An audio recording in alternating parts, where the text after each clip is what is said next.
Hi everybody, my name is Hannah and this is Pepper and Pine, and I have a geometry lesson to share with you today. This one's a really fun hands-on project that you can do with older students in middle school as well as your younger students if you are doing combined grades. So we're going to be cutting out snowflakes, and for this project I am using our live education Waldorf curriculum as inspiration for this lesson, as well as some onion skin in between our main lesson books. These are the main lesson books that we use for most of our lessons, and there is onion skin between each of these pages, and I'm going to be using this for our snowflakes. You could use anything, but I had some spare onion skin, so I'm going to begin by folding my paper in half, and this is a double sheet of paper, and I'm going to set my compass at the largest circle for this half of the paper.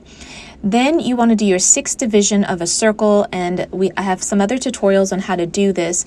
Since we have done this several times leading up to this lesson, I no longer have to explain this to my students. They totally understand how to do sixth division of a circle.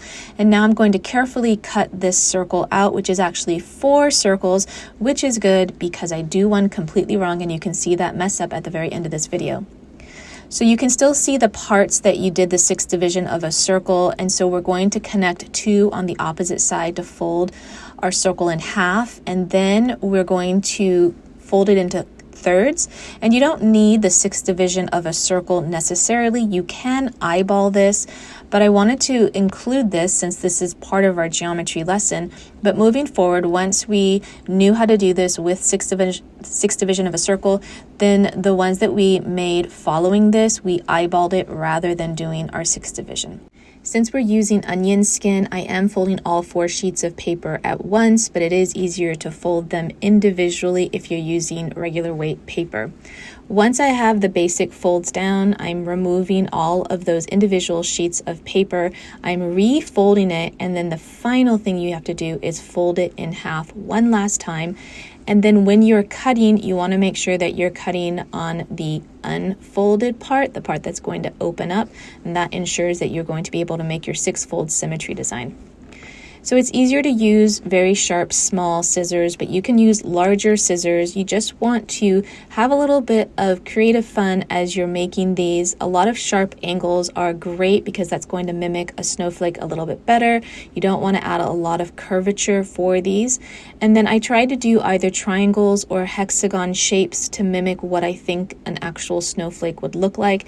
None of these are hexagonal shapes. They all have arms, which I do like that look in the end. But as you know, snowflakes can be in the hexagon shape. They can even be triangular shapes, and on occasion they can even be 12-sided, which I didn't know until we started this project, and I looked up some other snowflake designs.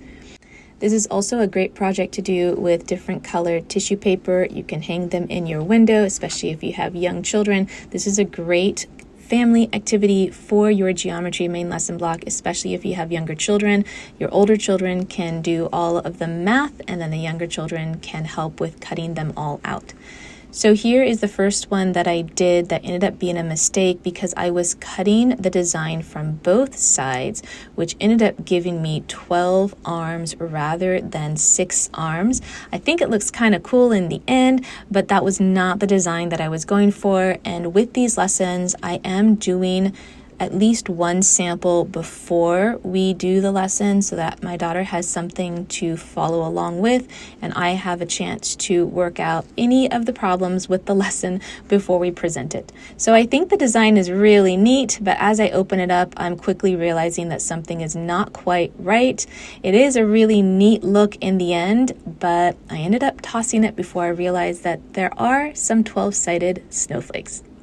I hope that you enjoyed this fun, easy project that's family-oriented for your geometry lesson. Don't forget to check out the blog post that accompanies this video for more information on all of the geometry tutorials that I have, as well as links to all of the resources that I've been using for our math and geometry main lesson blocks. And if you'd like to see how we're homeschooling on a daily basis, you can find me on Instagram and now on TikTok at Pepper and Pine.